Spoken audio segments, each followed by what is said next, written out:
দুই ভাড়াটিয়ার উৎপাতে অতিষ্ঠ সাধারণ মানুষ। ঘটনা ভাটপাড়া পুরসভার 25 নম্বর ওয়ার্ডের বাসুদেবপুর রোড মনসাতলা এলাকায়। তাণ্ডবের প্রতিবাদ করতে গেলে স্থানীয়দের ওপর চড়াও হয় বলে অভিযোগ। সুদীপ্ত ঘোষ নামে এক ব্যক্তির বাড়িতে দীর্ঘদিন ধরে ভাড়া থাকেন দুই ভাড়াটিয়া, কিন্তু কি কারণে তাদের অশান্তি আমাদের প্রতিনিধি অরুণ রয়েছেন আমাদের সঙ্গে। অরুণের থেকে জানবো। অরুণ, বিস্তারিত জানাও। দেখো, দুই ভাড়াটিয়ার মধ্যে অশান্তি হচ্ছে। তারা রাত্রিবেলায় এখানে মদের আসর বাড়াতো এবং বাইরে থেকে প্রচুর লোকজন আসতো। তাদের চিৎকার চেঁচামেচিতে এলাকার মানুষ কিন্তু অতিষ্ঠ হয়ে গেছিল। তারা দীর্ঘদিন প্রতিবাদ করে, কিন্তু কোন রকম কর্ণপাত তারা করেনি। তারা মিলিতভাবে রাত্রিবেলায় বহু লোক, শুধু পুরুষ নয় মহিলারাও সেখানে এসে বর্তমানে জমাতো বলেই এলাকাবাসীর অভিযোগ। এরপরে ব্যাপারটা কাউন্সিলরকে জানানো হয়, কিন্তু কাউন্সিলর বিষয়টি তিনি এড়িয়ে যান। তারপরে এলাকার মানুষ ক্ষিপ্ত হয় এবং থানায় কিন্তু অভিযোগ দায়ের করে। অরুণ, এক্ষেত্রে জিজ্ঞাসা করতে চাইবো যে বাড়িতে এই অশান্তি, একই বাড়িতেই কি দুই ভাড়াটিয়াই থাকতেন? একদমই তাই। একই বাড়িতে নিচের ঘরে দুটো ভাড়াটিয়া রয়েছে। এই দুই ভাড়াটিয়া মিলেই কিন্তু এই আসর বসাতো এবং বাইরে থেকে প্রচুর ছেলেমেয়েরা রাত্রিবেলা অনেক রাত্রে আসতো।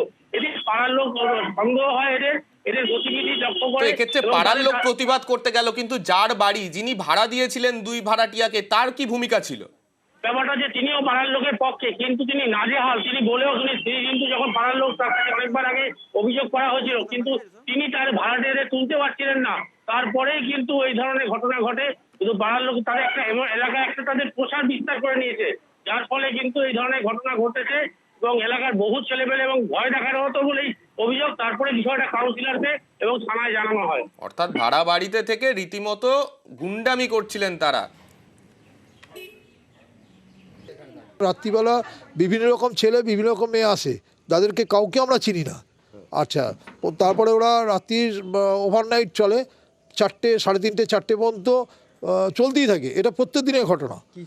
হ্যাঁ, এবার কি চলে দেখুন, ভেতরে গিয়ে তো আমাদের পক্ষে দেখা সম্ভব না। কি শুনতে পান বাইরে থেকে? আমরা বাইরে থেকে গালিগালাজ শুনতে পাই, মদ খেয়ে যেরকম মাতলামো করে সেই আওয়াজগুলো পাই আমরা। থানা অভিযোগ আজকে করেছি, কারণ কালকে রাত্রিরে আমার বাড়ির সামনে এসে গেট ধাক্কাধাক্কি করা এর আগেও করেছে। স্থানীয় লোকেরা প্রশাসনকে জানিয়েছে, প্রশাসনও এসেছিল। প্রশাসন বলে গেছে যে এরকম ভাবে একটা ভদ্র এলাকাতে এইভাবে ভাবে কাজকর্ম করা, মানে এরকম আসা যাওয়া এরকম ভাবে করা যাবে না।